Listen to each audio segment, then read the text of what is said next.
नमस्कार।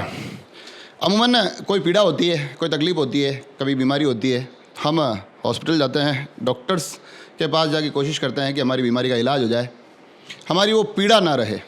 मगर इन दिनों हम सभी की पीड़ा का निवारण करने वाले काफ़ी ज़्यादा डॉक्टर्स खुद पीड़ित हैं। वो खुद एक पीड़ा से गुजर रहे हैं।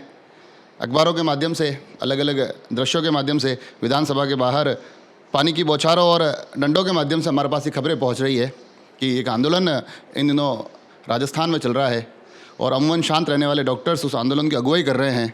और ये जो पूरी कवायद चल रही है उसके मूल में जो बात है वो है राइट टू हेल्थ बिल। एक ऐसा बिल जो सरकार लेकर आई है। सरकार का दावा है कि हम इस बिल के माध्यम से तमाम लोगों को तमाम हॉस्पिटल्स में मुफ्त इलाज मुहैया कराने वाला। तो आखिर एक जिज्ञासा जगती है कि जब तमाम लोगों के इलाज निःशुल्क होने वाले हैं तो आखिर डॉक्टर्स उस बिल को लेकर इतने आंदोलित क्यों हैं, इतने आक्रोशित क्यों हैं।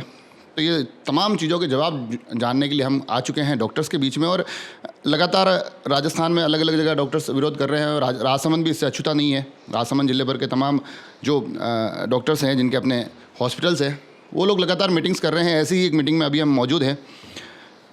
सरकार का कहना है अच्छा बिल है, लोगों के निःशुल्क इलाज हो जाएंगे। डॉक्टर्स तो होते ही इलाज करने के लिए, फिर भी आप लोग आंदोलन कर रहे हैं। आखिर ये विरोध किस बात का? नमस्कार, मैं डॉक्टर आरपी शर्मा, अध्यक्ष आईएमए राजसमंद। आप सबको मैं सबसे पहले तो मैं माफ़ी चाहूँगा कि पिछले 18 तारीख से हम आपको सेवाएं नहीं दे पा रहे हैं और इसका मूल कारण है आरटीएच बिल, जो सरकार सिर्फ इस चुनावी साल को देख करके अपने चुनावी गणित के हिसाब से लाई है। इससे न तो जनता का फ़ायदा होगा और हम जो डॉक्टर्स हैं जो छोटे छोटे अस्पताल खोल के बैठे हैं, इन अस्पतालों में उनका इलाज जो ये प्रचारित कर रही है कि सभी तरह के अस्पताल में, सभी अस्पतालों में सभी तरह की बीमारियों का हमने निःशुल्क इलाज चालू कर दिया है और इस तरह का बिल लेके आए। लेकिन सच्चाई ये है कि इन अस्पतालों ने इसका पूर्ण रूप से बाइकाट कर रखा है, क्योंकि ये अस्पताल अपने बलबूते पे खड़े हुए हैं। न तो इन्होंने, सरकार ने हमें फ्री में लैंड दी है, न रियायत तौर पे ज़मीन दी है, न बैंक से लोन कुछ सब्सिडाइज रेट पे दिया है, न बिजली की रेट कोई हमको कमर्शियल रेट पे नहीं दे रहे हैं। और पानी, बिजली, पोल्यूशन, बहुत सारे 50 तरह के सर्टिफिकेट्स हैं जिनके लिए हमको पैसा देना पड़ता है और वो हमसे चाहती है कि आप फ्री में इलाज करें, जबकि सिर्फ इस एक्ट में इमरजेंसी का इलाज फ्री किया गया है और इमरजेंसी को न तो डिफ़ाइन किया है।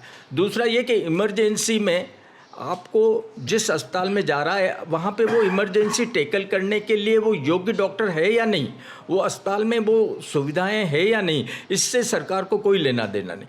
आनन फानन में ये बिल ले आए कि ये सारे अस्पताल, ये जो प्राइवेट अस्पताल हैं, ये सब फ्री सेवाएं देंगे, जबकि ये बिल में सिर्फ और सिर्फ इमरजेंसी लिखा है कि इमरजेंसी सेवाएं, इमरजेंसी बीमारियों का इन अस्पतालों में फ्री इलाज होगा, सभी प्राइवेट इलाज में। जबकि सभी प्राइवेट हॉस्पिटल्स में सभी तरह के डॉक्टर नहीं होते।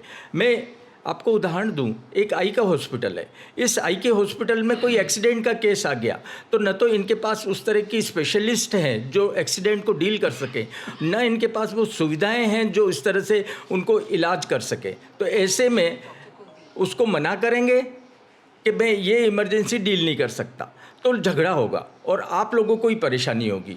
इसलिए सबसे पहले तो ये तमाम ये विसंगतियाँ बता रहे हैं, हालांकि अलग अलग विसंगतियाँ बता रहे हैं कि भाई जिस हॉस्पिटल में इलाज हो सकता है उस हॉस्पिटल में नहीं पहुँचे तो क्या होगा, इमरजेंसी को कौन डिफाइन करेगा, ये तमाम चीज़ें तो आप बता रहे हैं। मान लीजिए इमरजेंसी डिफाइन भी हो गई, मगर कहीं ना कहीं जो पीड़ित आ रहा है उसकी क्या परिस्थिति रहेगी, इसको लेकर आप लोगों को क्या सोचना है? नहीं, निश्चित उसके प्रति पूरी सहानुभूति है और हमारे हाई कोर्ट, क्या सुप्रीम कोर्ट का अब तक का भी डिसीजन है कि कोई भी डॉक्टर किसी भी इमरजेंसी को देखने से मना नहीं कर सकता। और इस बिल में भी इन्होंने नया कुछ नहीं किया, उसी जो नियम है, वो कानून जो सुप्रीम कोर्ट ने बना कर रखा है उसको उन्होंने प्रचारित किया है। मतलब अभी आज के अखबार में एक मंत्री जी का स्टेटमेंट था कि तमाम डॉक्टर्स हॉस्पिटल्स में हैं, कुछ एक लोग विरोध कर रहे हैं। ये इसका सच क्या है? सारे प्राइवेट हॉस्पिटल्स पूरे राजस्थान में सारे बंद हैं। शायद हो सकता है मंत्री जी को जिनको सब्सिडी दी हो, जिनको फ्री लैंड दी हो, वो कोई 5% केस भी नहीं है, वो खुले हैं। बाकी आम जनता के लिए सारे प्राइवेट हॉस्पिटल बंद हैं। सारे रेजिडेंट्स जो हैं मेडिकल कॉलेज के वो हड़ताल पे हैं। सारे प्राइवेट मेडिकल कॉलेजेज उदयपुर के सारे हड़ताल पे हैं। इससे आप अंदाज़ा लगा सकते हैं कि पब्लिक को कितनी परेशानी हो रही। सिर्फ और सिर्फ इस बिल को झूठी तरह से प्रचारित कर रहे हैं और वो अपनी वाहवाही लूटना चाहते हैं। मगर एक विषय ये भी निकल के आ रहा है कि क्योंकि आप तमाम लोग अभी इन दिनों आंदोलन पर हैं, हॉस्पिटल्स बंद हैं, लोगों को अलग अलग तरह की परेशानियां से जूझना पड़ रहा है, तो ऐसे में आपको नहीं लगता है कि कहीं ना कहीं एक डॉक्टर होने के नाते इन चीज़ों का समाधान निकलना ज़रूरी है? अब बिल्कुल निकलना चाहिए। इसके लिए हमने 15 दिन से लगातार बैठकें किए चीफ सेक्रेटरी के साथ, फाइनेंस सेक्रेटरी के साथ, हेल्थ मिनिस्टर के साथ, लेकिन उन्होंने हमारी वाजिब मांगों को नहीं माना और अंत में हमको ये आंदोलन का रास्ता अपनाना पड़ा। आज दिन तक हमने कभी आंदोलन नहीं किया और हम आज भी नहीं चाहते कि एक दिन भी आगे इस आंदोलन को आगे बढ़ाएं, लेकिन सरकार हमारी नहीं सुन रही और ये हमारे छोटे अस्पतालों को बंद करने वाला एक काला कानून बनाया है सरकार ने। इसको वापस लेगी तब तक हम आंदोलन जाएंगे। आपने अभी एक शब्द का इस्तेमाल किया, छोटे अस्पताल, तो इस बिल को लेकर ऐसा भी कुछ मतभेद है क्या कि ये बड़ा हॉस्पिटल है वो जेल लेगा, छोटे हॉस्पिटल की ज़्यादा तकलीफ आएगी, ऐसा भी कुछ विरोधाभास है क्या? हम तो चाहते हैं कि कुछ डेजिग्नेटेड सेंटर्स ही हों जो इमरजेंसी को डील करें और जो इस कानून के अंतर्गत आवें, जिसमें सारे गवर्नमेंट हॉस्पिटल, सारे गवर्नमेंट के मेडिकल कॉलेजेज, सारे प्राइवेट मेडिकल कॉलेजेज, सारे जो 50 बेड से ऊपर जिनके प्राइवेट हॉस्पिटल्स हैं वो सब डेजिग्नेटेड करो। आप इन छोटे अस्पतालों को जो 50 बेड से नीचे उनको एग्जेम्प्ट करना पड़ेगा, वो नहीं सर्वाइव कर पाएंगे। अनमोल जी पगारिया भी हमारे साथ है। आखिर ये समाधान कहाँ निकलेगा अब, क्योंकि बिल तो पास हो गया, अब राज्यपाल के पास जाएगा, वहाँ से जो भी तमाम विधिक प्रक्रियाएं हैं पूरी होनी है, मगर बिल पास हो गया, अब आप लोगों के पास विकल्प थोड़े और भी कम हो चुके हैं, तो अब क्या स्थिति रहने वाली है? समाधान कैसे निकलेगा इस चीज़ का? समाधान तो जो सरकार की इच्छा शक्ति होगी तो इस बिल को अमेंड कर सकती है। अभी राज्यपाल महोदय के पास जाएगा, राज्यपाल महोदय हो सकते हैं साइन करके गजट नोटिफिकेशन के साथ में बिल बन जाए, या फिर राज्यपाल वापस अमेंडमेंट के लिए उनको पास प्रवर समिति या विधानसभा में भेजें। जैसे कि अधिवक्ताओं का बिल 2019 का था, उसमें शांतिलाल जी धारीवाल ने अमेंडमेंट कर कर उसको पास किया और इसीलिए सारे वकील सब खुश हो गए। तो हमारे बिल में भी ऐसा है कि जो हमने आईएमए ने पिछली फरवरी 2022 को जो अमेंडेड आरटीएच हमने जो बिल आईएमए राजस्थान की तरफ से दिया गया था उसको फॉलो करने के लिए वो 40 पेज के तकरीबन हमारा इंग्लिश वर्जन था, उसको सरकार ने बिल्कुल नहीं माना। इसके लिए हमारी मीटिंग भी हुई थी तकरीबन 1 माह पहले। हमारे जो 5 डेजिग्नेटेड जॉइंट एक्शन कमेटी के थे वो चीफ सेक्रेटरी से भी मिले थे, प्रिंसिपल। इसमें क्या ऐसे कौन से प्रावधान है? मान लीजिए बिल भी रहे मगर डॉक्टर्स कहे कि ये चीज़ें थोड़ी सी बदल दीजिए तो हमको थोड़ी राहत मिल जाएगी, ऐसा क्या है इसमें? सबसे पहले एक डॉक्टर जो काम कर रहा है, लेट हिम डिसाइड कि इमरजेंसी क्या है।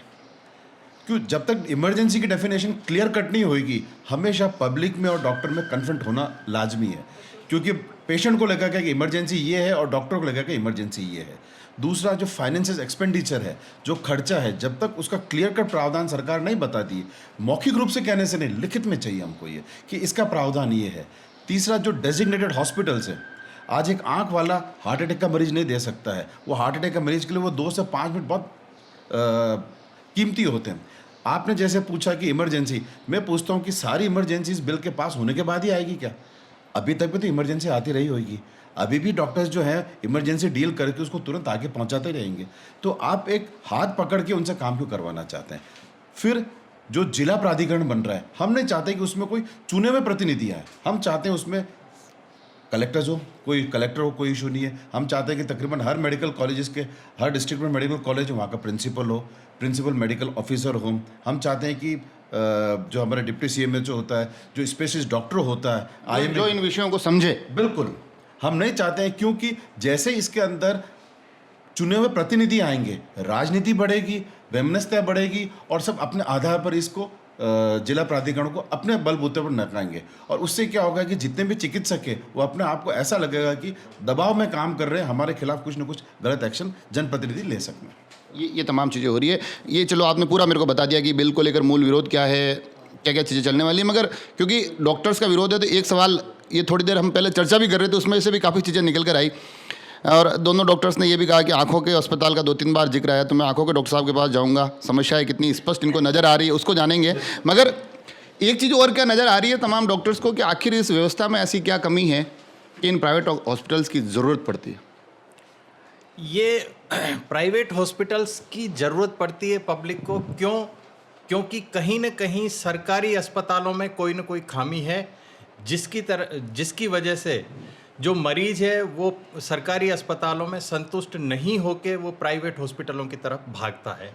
और हम जैसे जो छोटे हॉस्पिटल हैं वो उनको कोशिश करते हैं कि जो मेट्रो सिटीज़ में जो बड़े हॉस्पिटल हैं उनके कंपैरिजन में हम उनको किफ़ायती दर पर गुणवत्तापूर्ण इलाज उनको प्रदान कर सकें।